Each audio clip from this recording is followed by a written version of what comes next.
The open sea, a vast, unforgiving expanse that has swallowed countless secrets. But some mysteries refuse to sink. They drift, waiting to be found, their silence telling a story more chilling than any scream. This is the story of one such vessel, a ship found perfectly intact, yet utterly empty.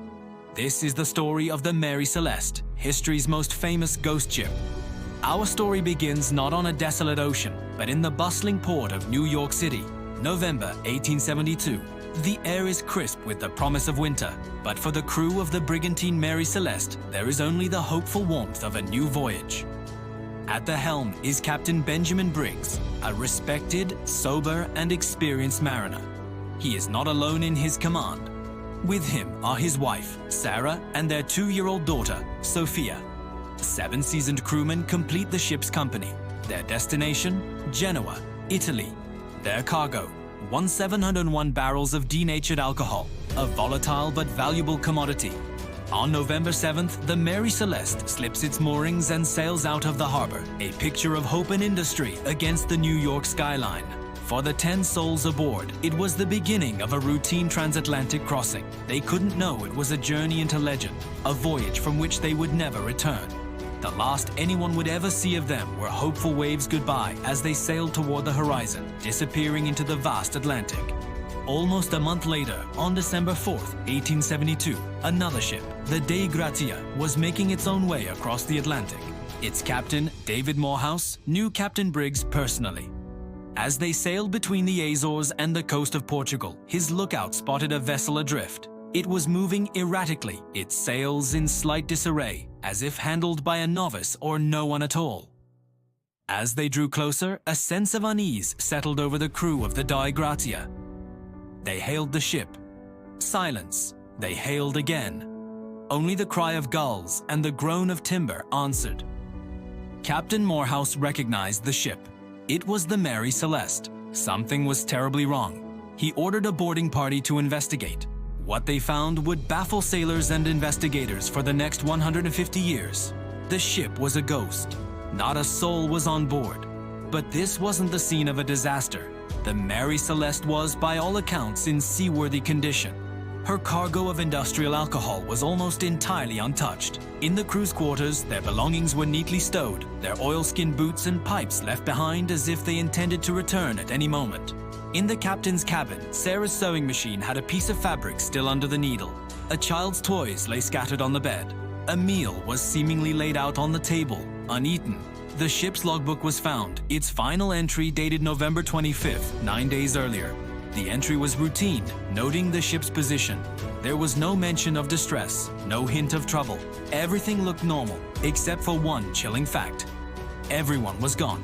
The boarding party from the Dei Gratia scoured the ship for clues. The deeper they looked, the stranger the mystery became. The ship's single lifeboat was missing. This suggested the crew and the Briggs family had abandoned ship. But why? The Mary Celeste was perfectly sound. To leave a sturdy vessel for a small, open boat in the middle of the Atlantic would be an act of desperation, a last resort. Yet there was no sign of the kind of catastrophe that would force such a decision. There were no signs of a fire, no evidence of a pirate attack or a violent struggle. Valuables, including cash and jewelry, were left untouched. The ship's chronometer and sextant, vital navigational tools, were gone. But why take those and leave everything else? One of the ship's pumps had been disassembled, with its pieces laid neatly on the deck. Was there a problem with taking on water? Perhaps, but the ship's hold was surprisingly dry, with only a normal amount of water collected in the bilge. The final log entry placed them hundreds of miles from where the Dei Gratia found them. For 9 days, the Mary Celeste had sailed on as a ghost ship, a silent, empty vessel carrying a terrible secret.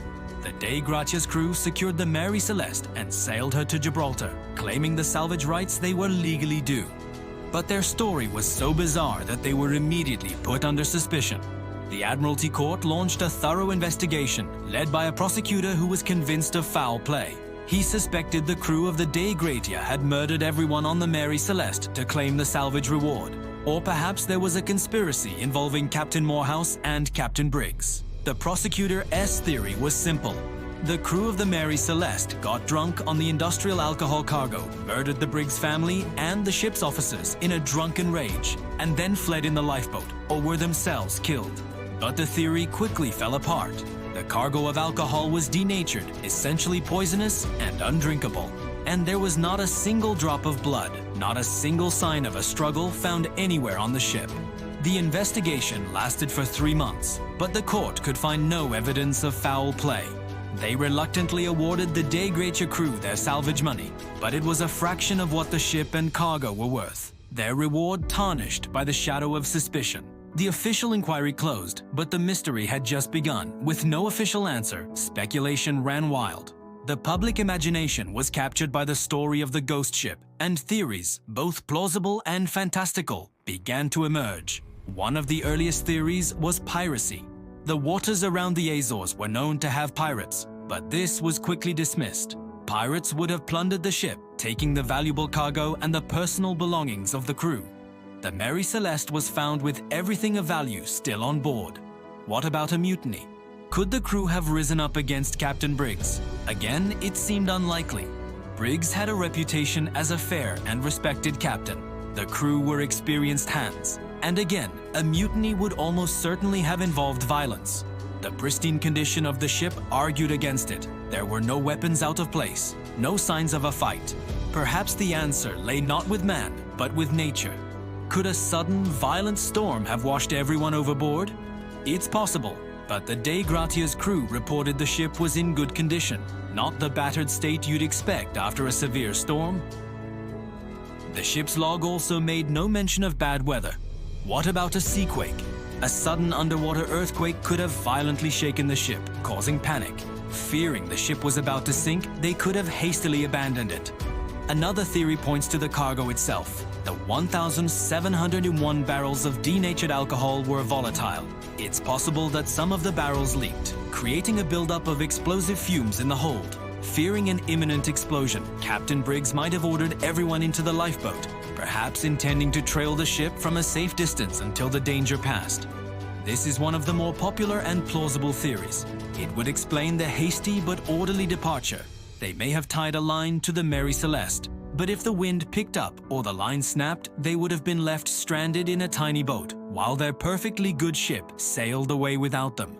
This theory could explain the disassembled pump. Perhaps they were trying to gauge the amount of water in the hold after a small, contained vapor explosion that panicked them but did little actual damage. More outlandish theories have also been proposed over the years, involving giant squids, sea monsters, or even alien abduction. The story of the Mary Celeste became a canvas onto which people projected their greatest fears of the sea.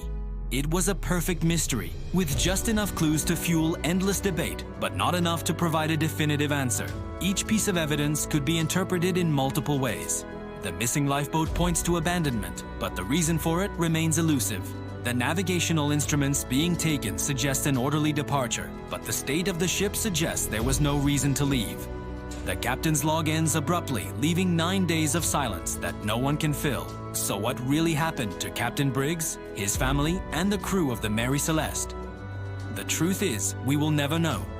They were swallowed by the sea, their final moments lost to the waves. No bodies were ever recovered. No wreckage from the lifeboat was ever found. No deathbed confessions ever surfaced. All that remains is the ship they left behind, a silent witness to an event we can only imagine. The Mary Celeste sailed on for another 12 years under different owners, but her reputation as a cursed, unlucky ship followed her. She was finally, deliberately, wrecked by her last owner in an attempt to commit insurance fraud in 1885. But even in her destruction, the ship kept its secrets. The Mary Celeste is more than just a historical puzzle. It's a powerful reminder of the sea's indifference and its ability to keep a secret. Celeste, a story about a moment in time when 10 people stepped off their ship and into eternity, leaving behind a question that will likely never be answered forever, cementing the Mary Celeste as the world's greatest maritime mystery. Thank you for joining us on this journey into the unknown. If you're fascinated by mysteries like this, make sure to subscribe and hit that notification bell so you don't miss our next exploration into the unexplained. Until next time, stay curious.